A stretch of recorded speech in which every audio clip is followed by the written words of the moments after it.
must be me. Okay, I'm going to start this recording anyway.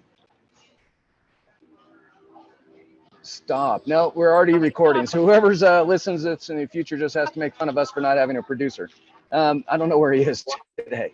Okay, Professor Tootle, welcome to our 59th interview series talking about history of the United States and how it compares to current events. Welcome. Well, great to be here for a 59th time. Yeah, and I made up 59. Jake could tell us whether it's 63 or 47. I know it's over 50, but welcome. This is a special treat today because at the end of last week's conversation, you gave I wish I would have written it down. I think it's on tape. You gave this beautiful remarks about how much you respect Professor Knott. I mean, professionally, personally, as a man, as a historian, as a human being, as an American citizen. I mean, it was a little bit over the top how much you admire and respect and appreciate his work. So I'm really excited. Now I'm in a coffee shop in the mountains of Colorado and I'm getting some feedback. So I'm going to only jump in occasionally. At today's episode is 65. Thank you, Jake.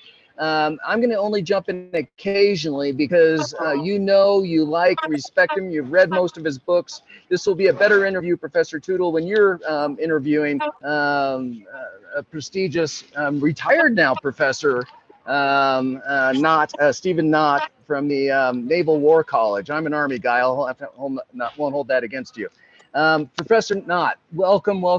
Professor Tootle will take over. Great. Thank you, John. So Steve Knott, as you who don't know him, is one of the greatest historians of the last half century, I'd say. In terms of my own library, as I was telling John last week, I think I've read all of your books except for one, which I ordered today. I didn't realize that I didn't own one of your books. And I thought, well, I got to fix that.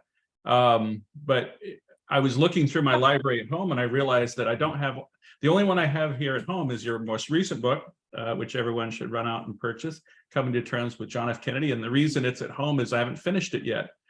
So with every Stephen Knott book, as soon as I finish it, I take it to my office and I begin altering my lectures. And I've also used two of Professor Knott's books in my classes. I'm currently using The Lost Soul of the American Presidency. I think you just sold 300 copies of it this summer to my students. So hopefully that helps with your residuals. I don't really, it's tough because, I also know you a little bit personally, known each other through Ashland and the Ashbrook Center. But I thought I would start by asking questions that I don't know the answer to. Some of the stuff was in your most recent book, Coming to Terms with JFK. So I guess maybe we should just start with your most recent book, and then I'll get into some of the stuff that I found out after reading the intro to the book. What is Coming to Terms? Hold on, Professor Tootle. Yeah. I interrupted you already. Forgive me. Since we haven't given Professor Knott a chance to just say hello and like a little bit, and I think you told me he recently retired, perhaps we can have him do just a personal bio first before we get into a book. I mean, just like who and now that he's in retirement, was his career worthwhile? Has he already had new reflections? It's only been a month or two, I think. But who is he as a man or as a citizen? I'd love to get to know him a little bit more as a human being. Then we'll go to your question. Sounds good. Well, thank you, John. Thank you, Stephen. Both of you gave me a very kind introduction, perhaps a little bit over the top, but I appreciate it. Yes, I've recently retired from the United States Naval War College, which is the Navy's graduate school. I grew up in Massachusetts. In fact, I'm speaking to you now from just outside of Boston. And I grew up in a very sort of rock solid New Deal, New Frontier family. And I absorbed a lot of that as a child. My mother was Irish Catholic, fairly devout Catholic. I was raised Catholic, and I'm mentioning this because Stephen will know from having read parts of my recent book that whole Irish Catholic connection to John F. Kennedy was very significant to me as a young man, but certainly to my parents, especially my mother, who believed that John F. Kennedy could do no wrong because he broke that religious barrier that had kept a non-Protestant out of the White House for the entire history of this nation. So that's where I grew up. Again, very democratic state, very democratic family. I began to move rightward in a more conservative direction, starting in college. I became something of a Reagan Democrat in the 1980s, partly because of what I saw at the John F. Kennedy Library of Boston, which was my first job. And I was a little bit turned off by what I saw as a kind of manipulation of the historical record by the Kennedy family.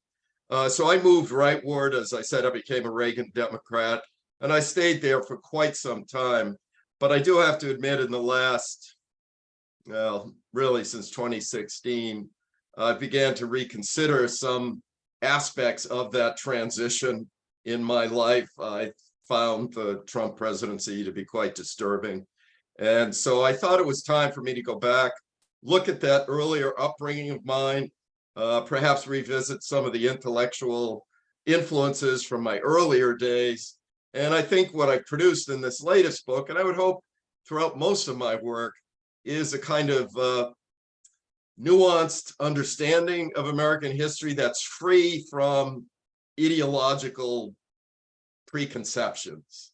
I think too many of us today are locked into these ideological cocoons. We become unwilling to listen to alternative views. And I hope this book and the body of my work encourages my fellow citizens to also perhaps consider getting out of their ideological cocoons.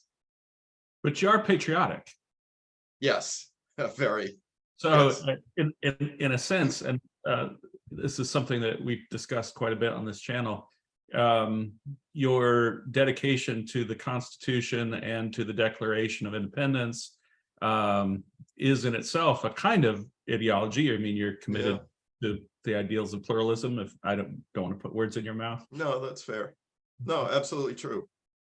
But within that pluralistic framework, you just find that there's a reasonable range of opinion that all counts as patriotic.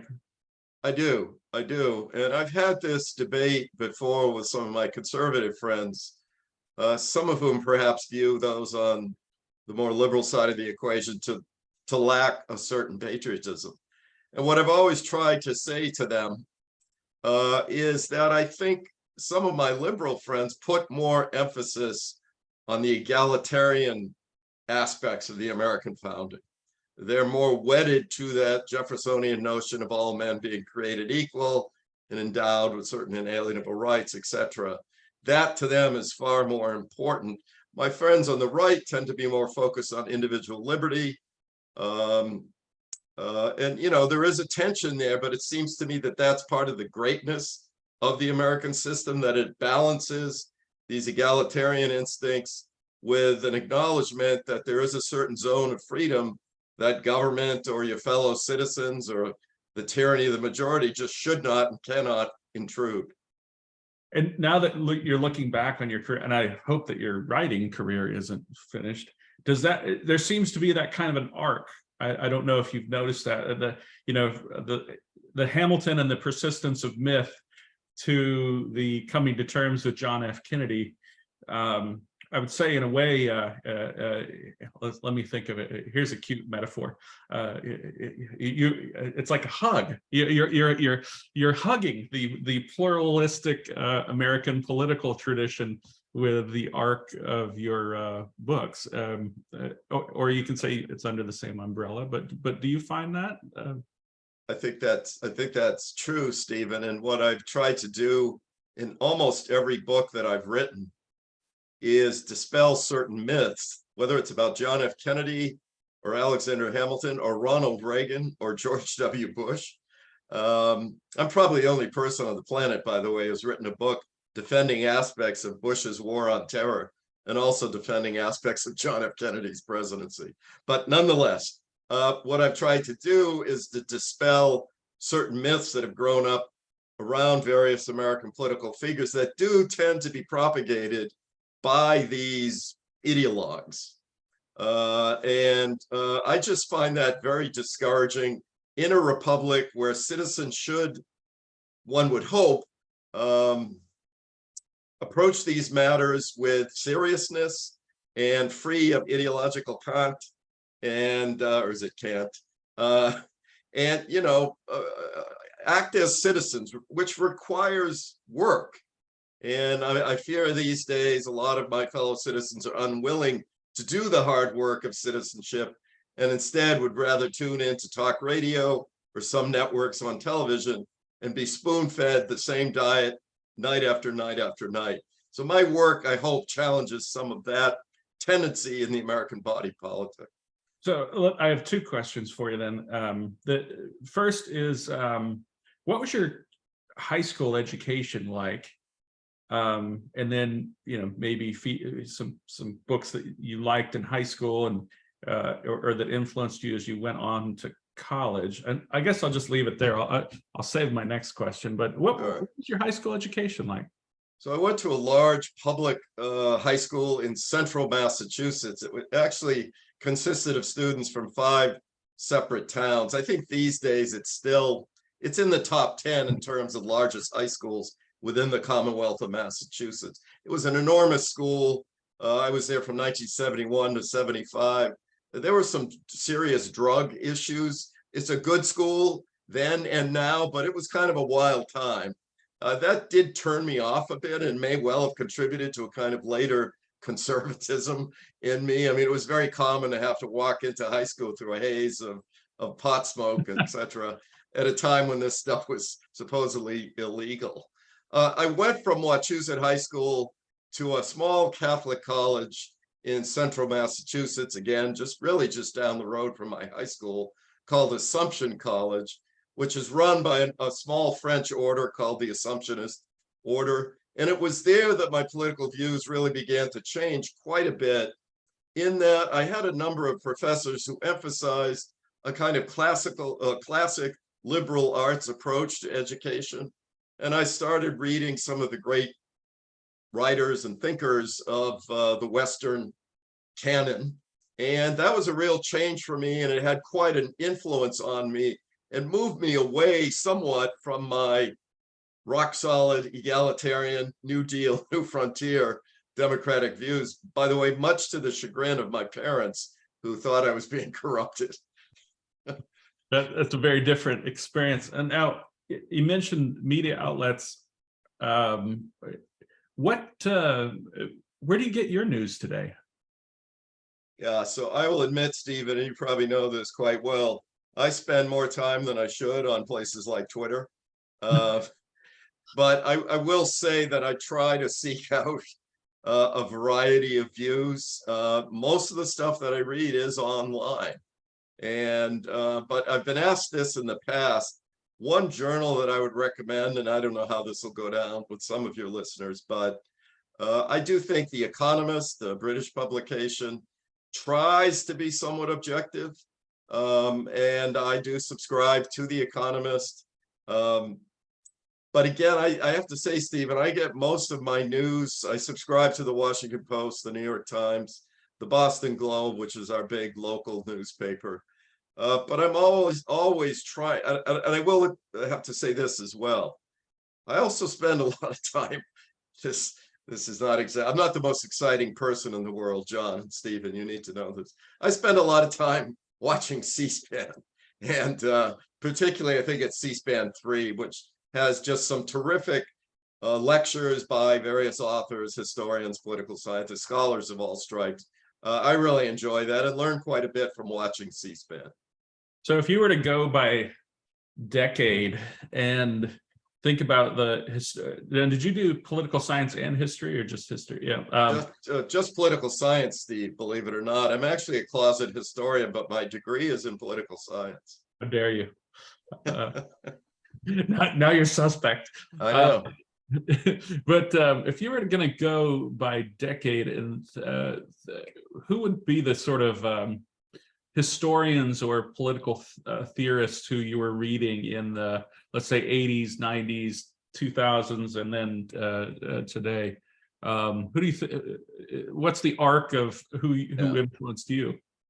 I would say, Steve, in the 70s, I went from reading, Arthur Schlesinger Jr. and Ted Sorensen and all good New Deal, New Frontier progressive historians to actually subscribing for a time to National Review and also to the old American Spectator. And I will say I did become quite a fan of William F. Buckley Jr. Yeah, I don't know if he fits under the rubric of philosopher, but he certainly had an influence on me, as did his television show Firing Line, which I loved. Again, I was probably the only high school kid in Massachusetts watching Firing Line. But, I'm trying to remember. I mean, at Assumption College, I read a lot of Solzhenitsyn. I read Tocqueville, Democracy in America, for the first time. I read the Federalist Papers for the first time. And I began to, during my Assumption years, really appreciate the inheritance that we had all received from some of the great thinkers and political figures from the past. And I did begin, as I said, to segue in a conservative direction, because it seemed to me then, and it seems to me now, that this regime, I probably shouldn't use that word. I know some political scientists hate that term regime when it's applied to the US, but this political order, I believe then, and I believe now, is worth preserving. And I would like to think that my work contains that thread from beginning to end, that despite all its flaws, despite the fact that, as Madison would note, men are not angels, this system is not perfect, but I would argue that it is one of the best that has ever been created by mankind and is worthy of preservation. So I've always been something of an American exceptionalist, then and now. And the people who influenced you in the 80s and 90s, are there historians who now, every time one of their books comes out, you think, well, I've got to pick that up? I mean, I can see the books on the shelf behind you. But, yeah. Well, one of my, look, I had I was, believe it or not, Stephen, I was a Jeffersonian in my youth. How dare you? I was also an admirer of Andrew Jackson. So I had read, was it Robert Remini's 3-part series on Jackson? And with Jefferson, I had read Dumas Malone's 6-volume mega tome on Jefferson. I began to move away from that. I came across a book by Elkins and McKittrick called The Age of Federalism. Again, another phone book size volume. But I began to develop more sympathy for the Federalists, particularly in the 80s and 90s, both due to my reading of works by McKittrick, by an historian named Forrest McDonald, who wrote a biography of Alexander Hamilton that came out in the 80s that really influenced me. Even a more popular historian like Richard Brookhiser's book on Hamilton. I really developed an affection for Hamilton and the Federalists, and it was also bolstered by the fact that when I went into my PhD program at Boston College in 1985, the person who influenced me the most was a political scientist named Robert Sigliano, not particularly a household name, but a real admirer of Hamilton and the Federalists. He did edit the Modern American Library's version of the Federalist Papers. And I would say Sigliano was sort of the last step in a long train of influences that moved me away from Jeffersonianism into the Hamilton camp. So you and I were Hamiltonians before Hamilton was cool. Yes. Pre-musical fans. Yes. And why do you think, on one hand, I don't want to ask you why the musical itself is popular, but why do you think it's Hamilton who resonates so much today? What is it about Hamilton? Why do we still like him? Yeah, I think we like, although not everybody likes him, Steve, as you well know, but why do all the cool kids like him? The cool kids liked him. Obviously, Lin-Manuel Miranda, working off of Ron Chernow's biography of Hamilton. created a character who was an immigrant, who sort of pulled himself up by his own bootstraps, who was looked down upon by the elites in this country for his immigrant status. And I think that resonates certainly with a large number of Americans who have immigrant roots. That's a factor. Chernow and Miranda also, I think, portrayed Hamilton, and this is where I think they overdid it a bit. There's an implication that Hamilton was an abolitionist. He certainly was anti-slavery. We thought until recently that he never owned slaves. I still believe that to be the case. There is a woman who's done some great work at the Schuyler Mansion. She argues that Hamilton, in fact, did own slaves on occasion. I don't find the evidence overwhelming. But the bottom line is he was not an abolitionist. He was opposed to slavery, but it was not at the top of his agenda. The top of his agenda, working at Washington's side, was to create this new nation, was to create an American sense of identity. And the slavery question, along with other questions, is going to have to wait. So Hamilton is not an earlier version of Frederick Douglass, as I think Miranda and even Chernow to some extent imply. But that, again, feeds into the popularity of this musical. And I also think, Hamilton's flaws were right there on the surface for all to see. Whereas Jefferson had a tendency, he sort of wrapped himself, he was kind of a mystery wrapped in an enigma. Hamilton's adulterous affair, Hamilton was very human. He had a short temper, as the duel with Burr demonstrates. It ultimately is going to cost him his life. A short temper is not it, but he had his pride could be wounded quite easily. His sense of honor was pretty fragile. But there's something, I think, very human about that. So I'd say the immigrant status, the somewhat overblown notion of him being an abolitionist, and just the sort of frailties that he showed, at the same time accompanied by a kind of genius, I think contributed to making that hip hop musical the success that it was. By the way, Stephen, I wish you and I had gotten on that. We should have come up with this 20 years ago. I know. We'd be doing quite well these days. I know. I don't know that I could match him for the busting rhymes. So maybe we could, but now with Chat GPT, maybe we could have Chat GPT. There you go. Create our next hip hop musical. Yeah. But that brings me to, something you mentioned there, brings me to your one of your I think what might have been your next book, the Washington and Hamilton. And to what extent do we live in Washington and Hamilton's America? Is because the thesis of that book is I used that book for years in my classes. Well, I won't step on it. You tell, what was the thesis of Washington and Hamilton? Well, the thesis of that book was that throughout much of the 20th century, mostly progressive historians certainly had a negative take on Hamilton, and I would say even to some extent a negative take on George Washington.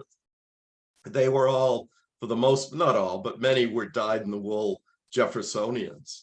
And I think what my co-author Tony Williams and I tried to do in Washington and Hamilton was to make the case that this focus on the relationship between Jefferson and James Madison, or between Jefferson and John Adams, while it was appropriate, it was overdone. And Tony and I argued in this book that this relationship, which, by the way, was an unusual one, Washington, a member of the Virginia gentry, Hamilton coming from one of the most dysfunctional families you can imagine, and coming here as an immigrant with hardly any money in his pocket.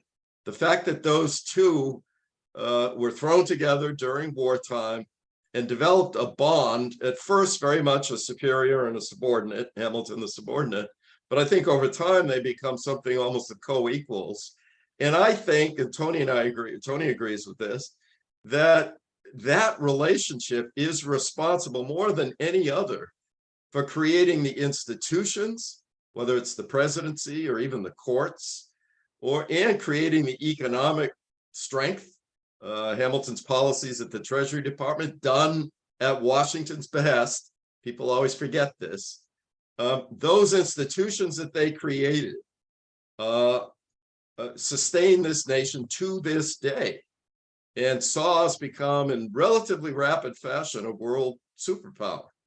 I don't see that happening without this incredible relationship between Washington and Hamilton. And let me add, Stephen, I think Washington and Hamilton, more than any other founders, gave as a made it a priority to create a sense of American identity.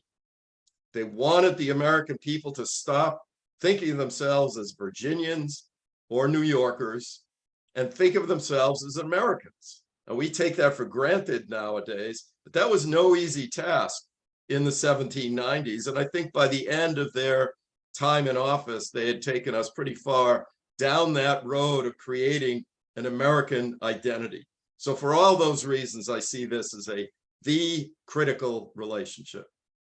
One of the other things we've discussed on this channel before is, I think I came up with this metaphor. You're a political scientist. I've now found out you're a turncoat political scientist. So I'll give you the closest thing I have to, a formula or a theory that you might find in political science. But I've maintained a couple times that we have our culture, and then we have our institutions, and that both are necessary but not sufficient for maintaining the ideological nation state that is the United States of America. And so my first question is, why am I right?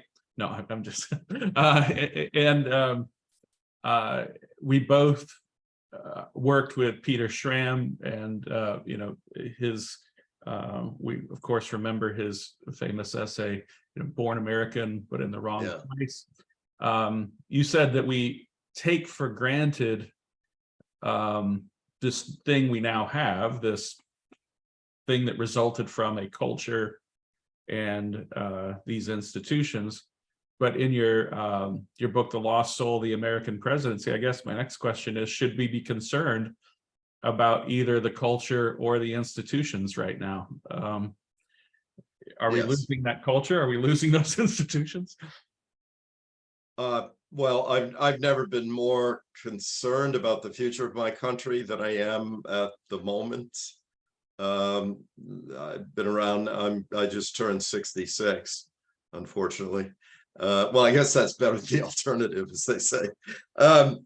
But I do see threats from both the right, if we can call Trumpism the right, and certainly from some folks on the left. Regarding the left, there is a kind of assault, I think, on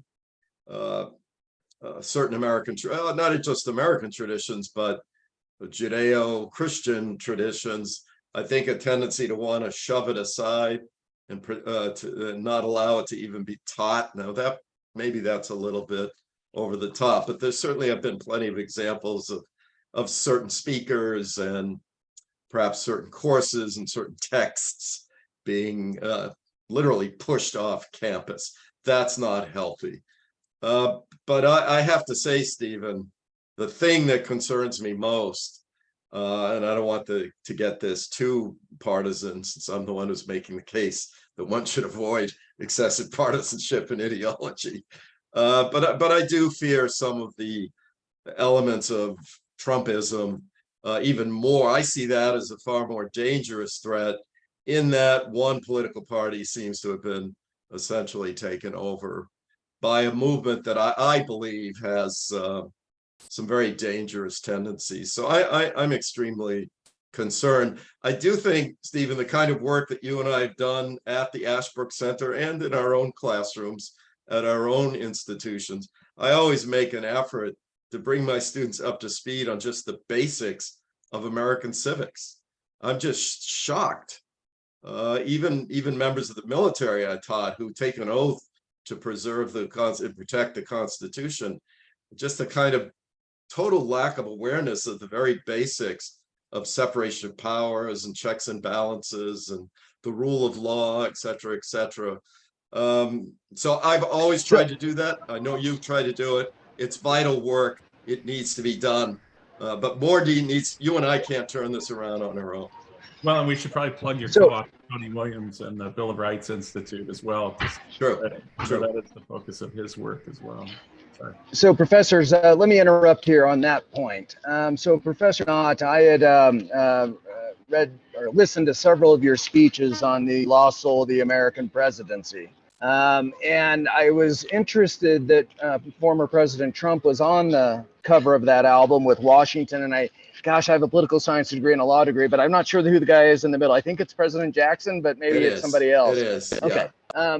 And I was fascinated by your historian's approach to a constitutional presidency and how we vacillate between constitutional presidents and not constitutional presidents. But I haven't reached that nexus yet. Maybe I've just missed the wrong lecture of where you think President Trump is. And I don't want a dialogue against the president, but can you tie some perspective to us on how we should be looking at it, not as Republicans or Democrats or conservatives or liberals, but is there a different way to look at how that branch of the government and what our relationship as citizens should be to it? Can you enlighten from a historian's perspective? Can you give us some roadmap, please? Because it's so confusing now. I don't know what I am. I think I know what I am and I can articulate it. I just don't know if anyone else would understand it. Well, I don't think you're alone, John, in that feeling that way. Look, what I try to argue in the book, I mean, there's a very critical chapter conclude near the end, very critical of President Trump for destroying a number of norms or traditions that I think sustained the American, or helped to sustain the American presidency. But it doesn't start with Donald Trump. I mean, part of the reason I wrote that book was to make it clear that we've been on this road.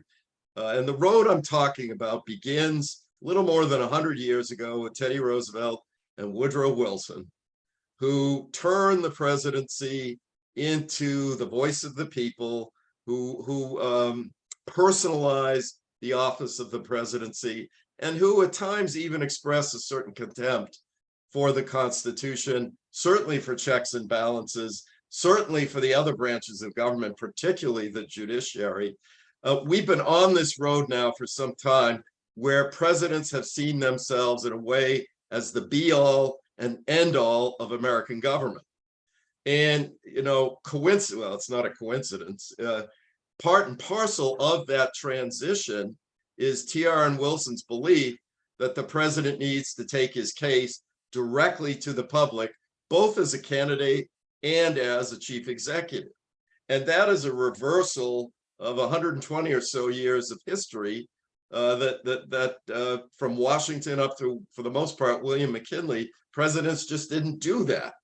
They had a kind of deference of sorts to Congress. They acted in an assertive manner when they had to, but they spoke about the Constitution, the importance of the rule of law. Wilson and TR changed that. Again, they personalized the presidency. They turned it into a kind of populist mouthpiece.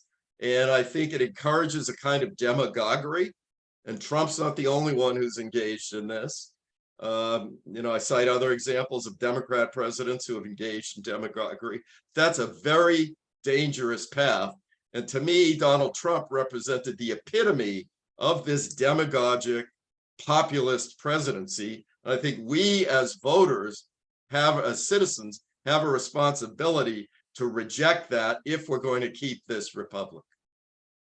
I think one of the things that I was struck by after he left office was President Trump said, you know, we might have to set aside all of our regulations, including our Constitution.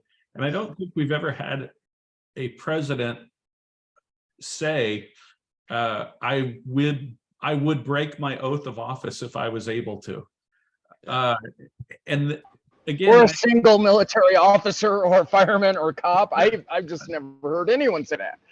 And without dwelling too much on the Trump side of it, I'm more intrigued by the defense of that action, that Americans didn't rise up and say, well, here we have one oath of office, and here's a guy saying he wouldn't follow it, so he's, you know, doesn't get to have this job. And I guess it demonstrated to me the sort of flimsiness of the political culture. Yeah.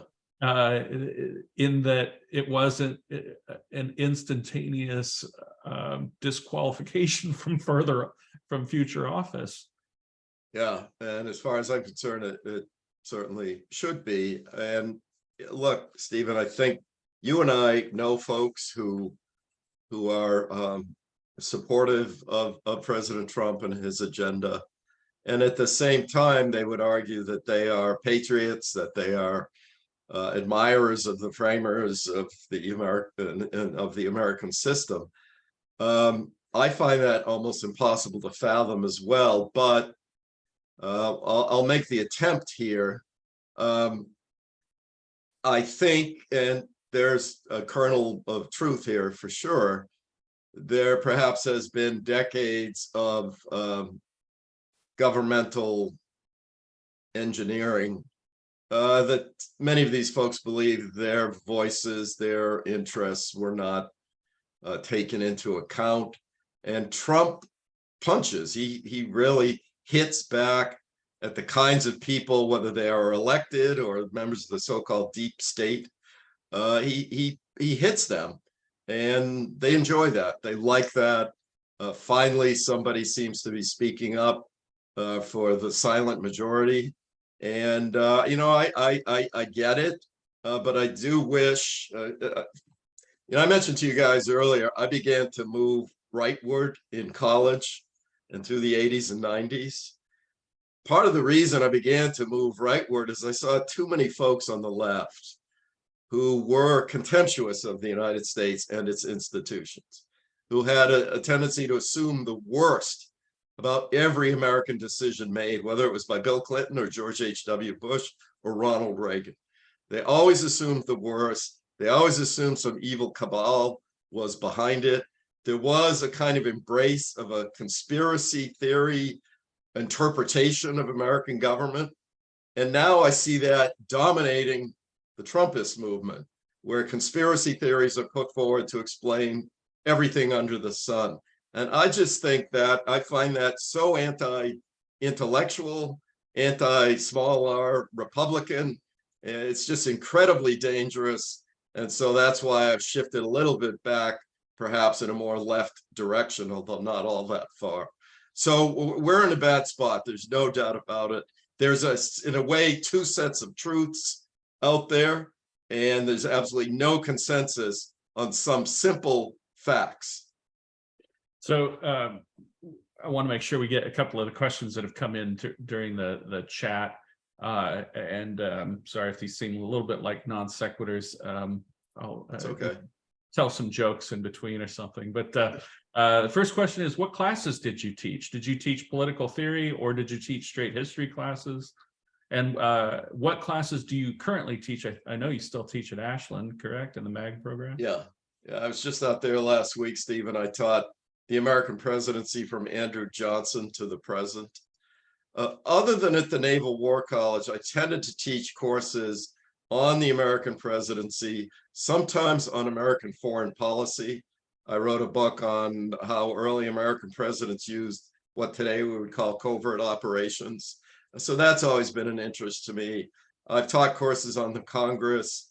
I think, once taught a course on political parties. So it's almost entirely American politics and government. The Naval War College was a little different.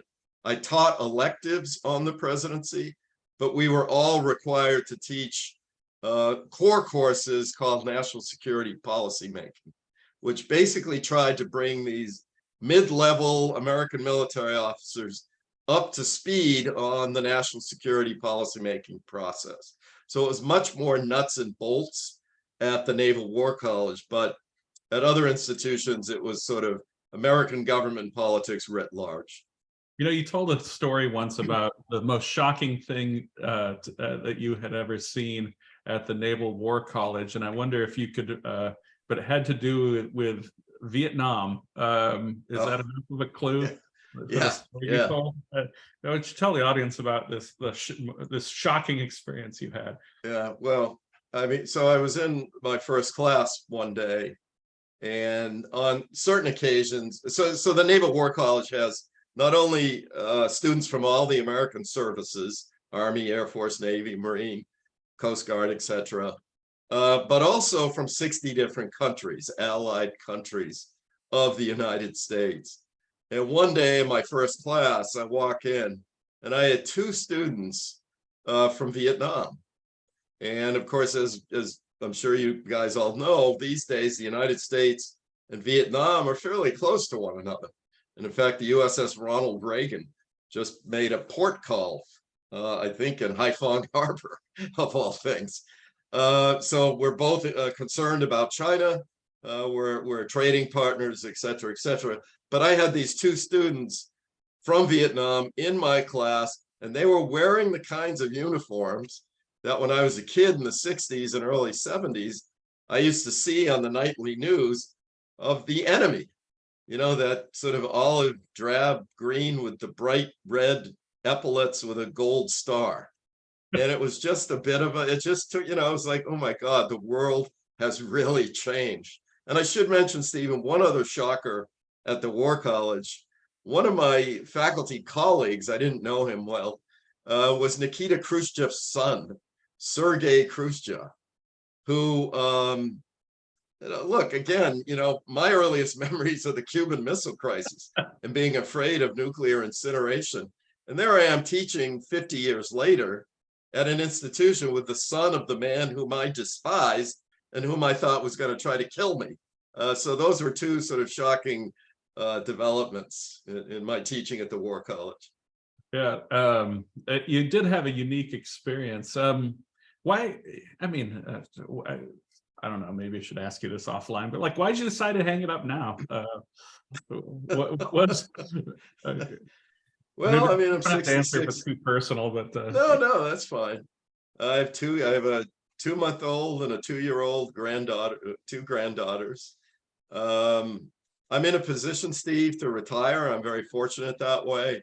And I'm doing the kinds of things I love to do, which is speak to people like you and teach at Ashland. And I do a lot of lecturing around the country. So I'm not hanging it up. I mean, I'm still active, but I'm not also engaging in a 3-hour round trip between my home outside of Boston down to the Naval War College in Newport, Rhode Island. I don't miss that at all. Yeah. Well, I should mention out that back door is the Stephen Knott Memorial Guest Room, as it was so dubbed. It remains the Stephen Knott Room back there. Happy to come out sometime. We need to go to Foster's Freeze again. Maybe we don't. I don't know. Yes, you should definitely go back to Foster's Freeze. It's funny, between you and Tony Williams, when he came out here, we went up to the park and we got a flat tire and ended up in this little town where nobody spoke English, getting our tire changed. I thought, wow. Between Knott and Williams, we've had some good travel memories.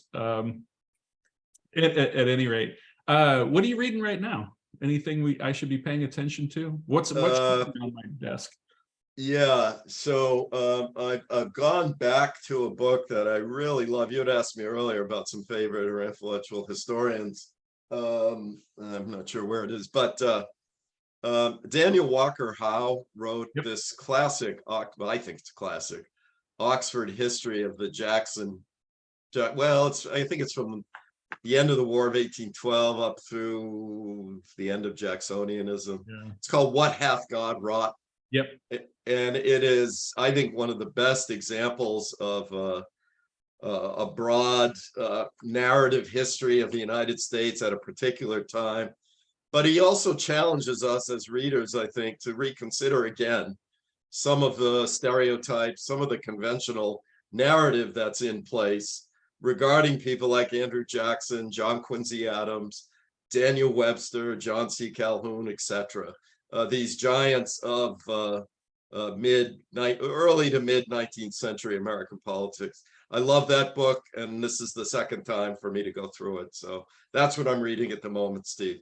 In a way, I feel like your work points us back to keeps pointing us back to the 19th century, because in so many ways, Lost Soul, is about how things changed, but you have to know the box before you can think outside the box. You have to sort of understand that America already had a political culture before the progressive era, and I wonder, maybe John, you be the judge of whether this is too wonky or academic of a question, but this is one I've been chambering for the next time I talked to you. But I go back and forth with describing the challenges of the progressive era, with the progressive era just being the answer to the problems of modernity. Yeah.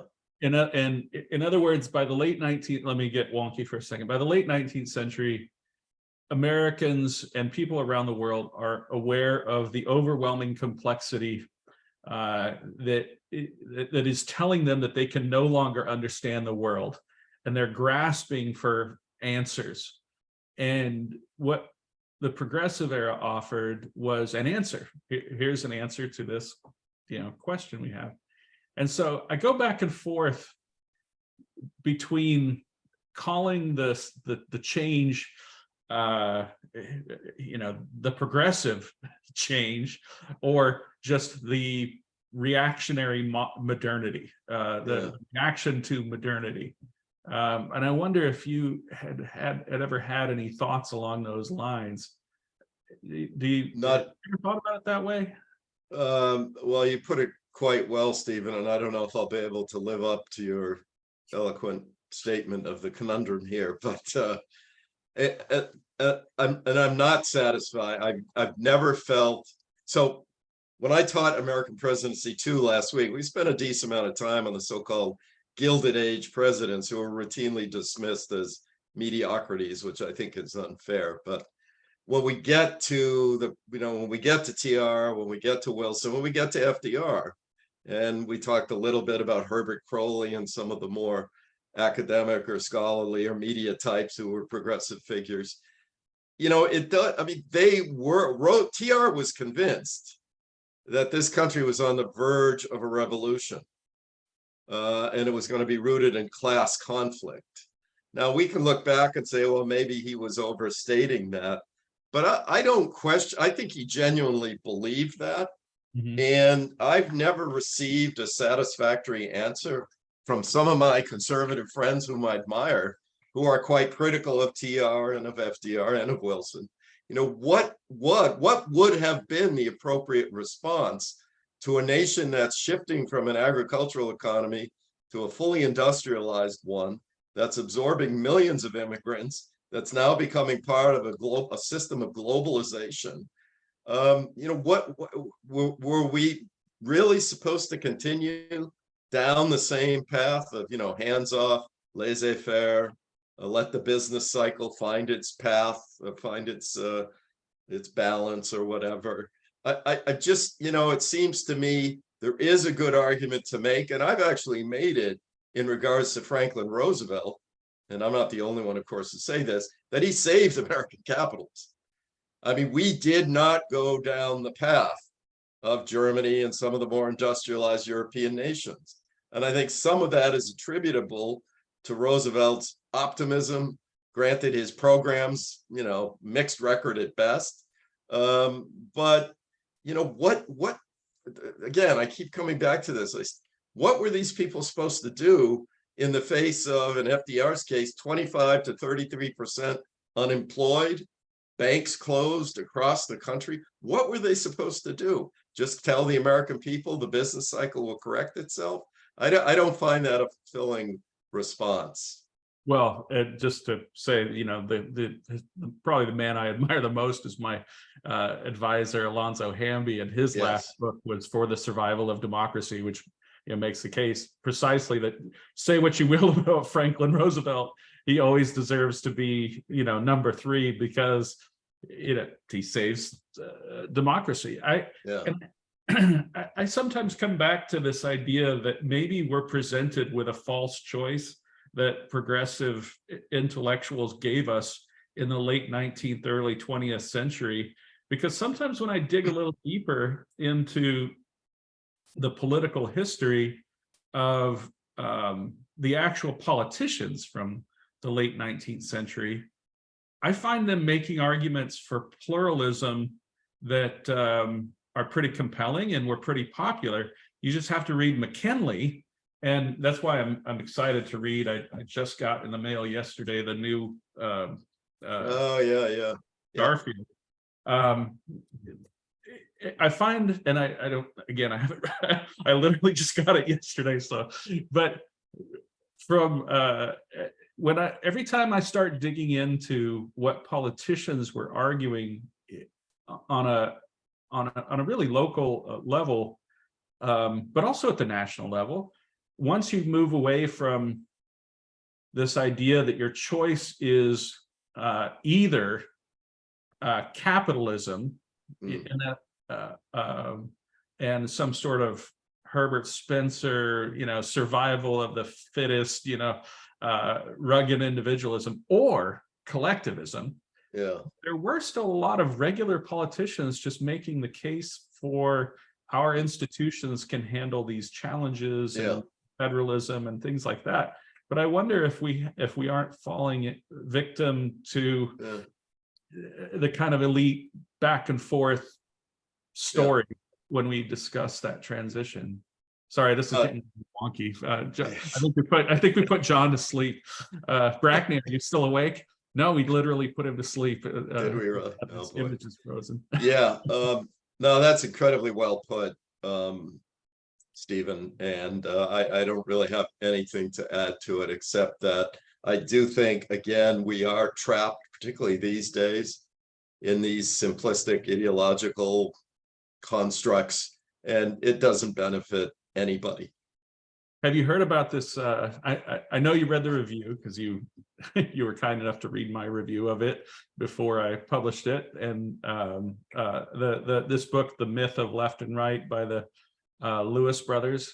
I had not heard of it, Stephen, until I read your insightful review. Yeah.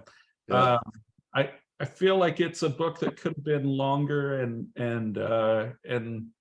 but there's some really interesting arguments in there if you really think about the larger implications of their argument. And I wasn't really aware of the Lewis brothers until a few months ago, but it turns out they're both pretty sharp, pretty good people. I would put them on your radar. Okay, good to know. Yeah, thank you. And this, as it turns out, after finding out he was, wrote this book and I wrote this review and all this, we both have a shared passion for motorcycles, and now Hiram Lewis and I probably text every day, but I don't think we ever talk about politics or history. That's funny. We're talking exclusively about the new models of Triumph motorcycles that are coming out. But That's great. That's great. It is funny. He's a good guy. I see Brackney came back. Yes, he did. We have a frozen image of him. For those of you who are just listening to the audio, we have a frozen image of John Brackney falling asleep, and then the phone image of him rising. One other question that just came in from the chat, and again, I apologize if this is a non sequitur here, but what is Jefferson derangement syndrome, and explain it, Dr. Knott? Yeah, I know who's. Thank you, Jake, for submitting that. I've admitted to my classes at Ashland and elsewhere that I suffer from something called Jefferson derangement syndrome. In that I'm, such an admirer of Hamilton. I do have a tendency to view Jefferson through somewhat jaded eyes, to say the least. There's a lot I admire about Jefferson, or maybe not a lot, but the one thing I most admire is his pen, his authorship of that seminal document, the Declaration of Independence. God bless him. I know he sort of downplayed his own role and said he was just recording the sentiments of the day. But that eloquent statement of America's rationale for independence, but also its reason for being, is something we should all strive for. And again, as Lincoln would say, all honor to Jefferson for that. The aspects of Jefferson that I don't like is Jefferson, the politician, Jefferson, the cabinet member who was recruited by President Washington to be our first Secretary of State, and then proceeded to stab the president in the back and deny that he was stabbing him in the back. You know, putting a guy on the State Department payroll, I think it was Philip Freneau, whose sole job was to write anti-administration editorials based on information that the Secretary of State was giving him from supposedly, you know, private cabinet meetings. There's just a kind of, in my view, despicable treatment of somebody I view as one of the, I would say, the greatest American, George Washington. And if you know that history, it's really hard to admire Jefferson, the backstabber. So that's why, Jake, I suffer from this form of derangement syndrome. So this, in our last couple minutes, we usually just open up to anybody who wants to take themselves off mute and ask questions of our guest, Professor Stephen Knott. Is there anybody who has a question? Anthony. Hello. So I was late to this discussion, unfortunately, because of water in my basement. So we've in June and July, we've had more water in Colorado than ever on record, but I'm pretty sure that doesn't have anything to do with climate change. That's a whole different issue. So what I just want to comment on the tenor of what I have watched, which is the level of respect that you two show for each other here is exactly what our dialogue needs, right? I mean, you two could disagree 100% on something, but you show such respect for each other in the way that you're talking. In just the moments that I've watched, you may love each other to death, but you may hate each other to death. I don't know, ideologically, who knows? But what I think I love about this is that it's so nice to see people showing respect to each other, talking thoughtfully, and for even the 15 minutes that I was here while Brackney was asleep, you know. I just want to say I appreciate it. Thanks.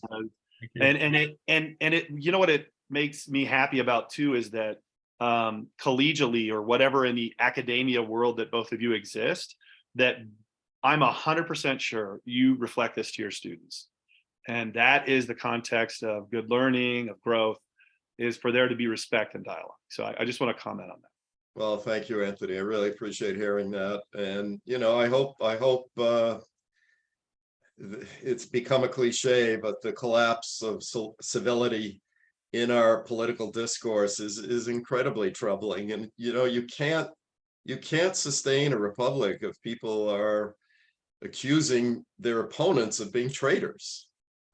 Just because somebody breaks on a particular issue, you're accused of being sort of, you know, guilty of ideological treason. It's just so destructive. And I'm doing everything I can, and I know Stephen Tootle does as well, to break that cycle. But as far as I'm concerned, that's issue number one. Let's see, we got John. So, Yeah, Professor Tootle, thanks. I've had to go to my car. The coffee shop cut me off. So I don't think you can see me, which is just terrific. Professor Knott, here's a question that I don't think anyone has asked during why I was cut off. It's the complexity of ideas. It seems like with all the information, or complexity of facts maybe, there's just so much information available at our fingertips now. Yeah. And I'm a fairly smart guy and two higher degrees. And I switched from being a lifelong Republican to unaffiliated in 2016. But it's not President Trump per se, it's the movement that you were talking about, that it makes me question what I was for 32 years.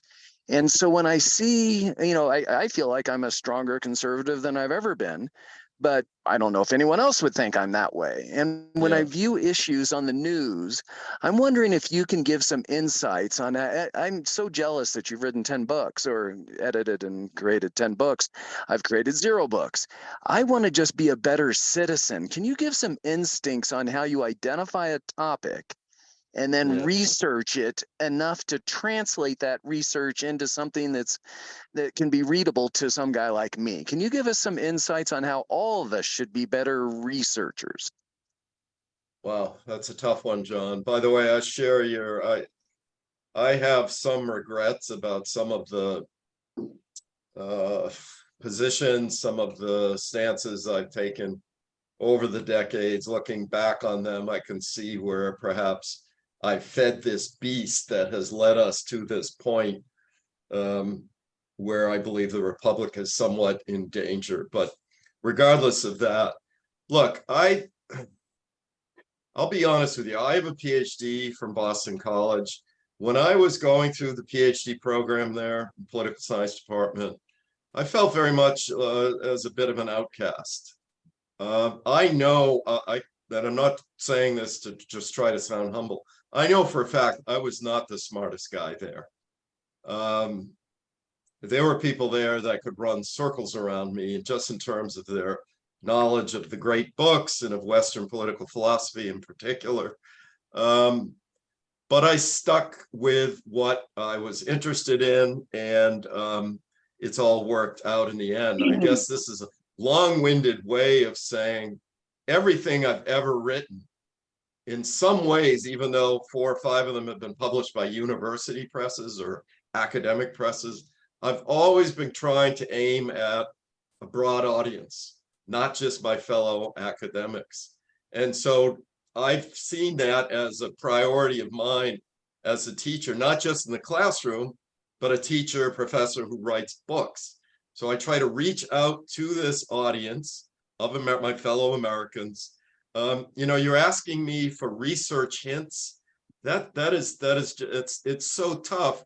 And whatever I say to you is going to sound incredibly vague and probably not especially helpful, but you really have to try to shed your biases, your ideological inclinations, whatever cultish aspects. You may be an admirer. I've seen this about the Kennedys.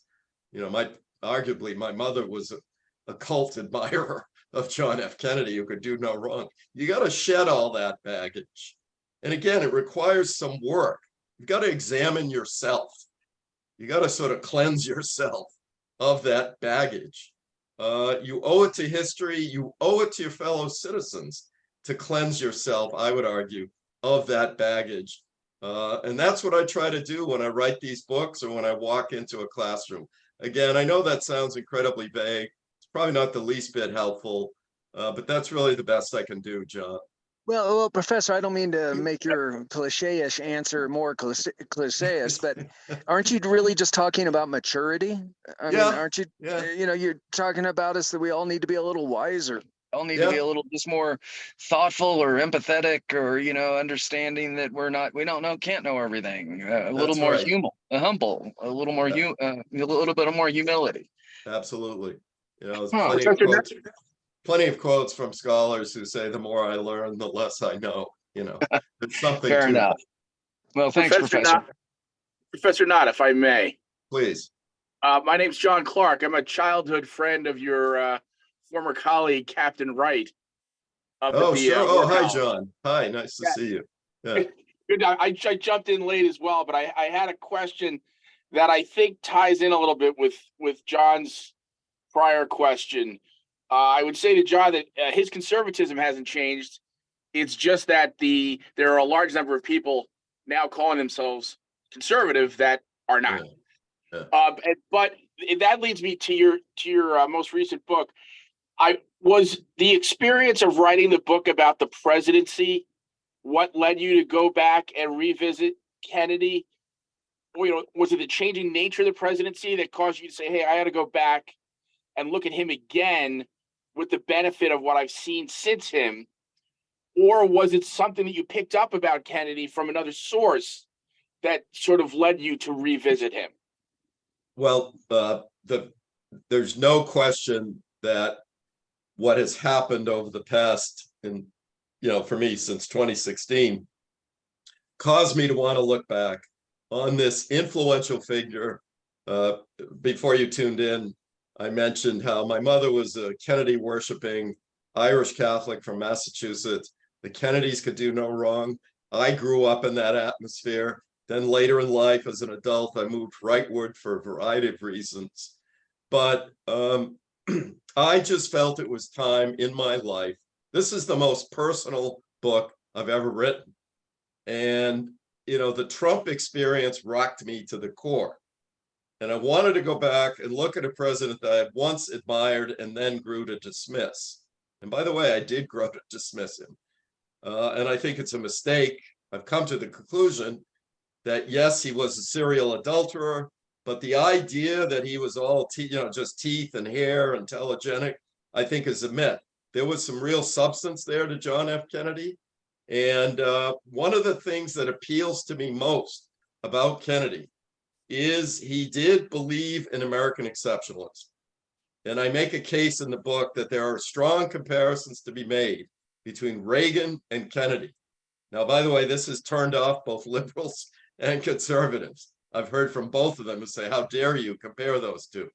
But of all our Cold War presidents, it seems to me that those two, Ronald Reagan and John F. Kennedy, made the case for the Western way of life, made the case for the leadership of the United States vis-a-vis this totalitarian regime in the Soviet Union, did so quite eloquently. And I find both of them to be people with quite admirable qualities. And so that's kind of a long-winded answer, John, sorry, but their belief in American exceptionalism resonates with my belief in American exceptionalism. And I fear that we might be losing it. And that scares me to no end. I have 2 young granddaughters, and I really worry about what kind of country they're going to grow up in. Yeah, that's something, it's interesting you brought up that you have those on the left, the liberals, who mythologized and idolized Kennedy and his brother and the entire family for such a long time, who did not believe necessarily in American exceptionalism. Yeah. And yet now we find ourselves in a climate where many on the right are not only don't believe in it, but are actually adverse to it. Absolutely. And you wonder if those of us, and I'm similar to John, that I'm a former Republican who's now migrated to independent status. You wonder, is it only those of us in the middle that believe anymore that this nation is exceptional? Yeah, one of the things that horrified me on more than one occasion, President Trump compared the United States to Russia and found us wanting. Yeah. More than once. And that's the kind of stuff I used to hear from my friends on the left. It turned me off then, and it turns me off now when I hear it from folks supposedly on the right. And by the way, you also see this in their hostility to any sort of assistance to Ukraine, who they seem to see as the focus of evil in the modern world. I just don't get it. And it's very disturbing. Steve, my friend who teaches at the Army War College has he calls it his 1-question patriotism quiz, and you passed it earlier, which is, if you want to find out if someone is patriotic, ask them.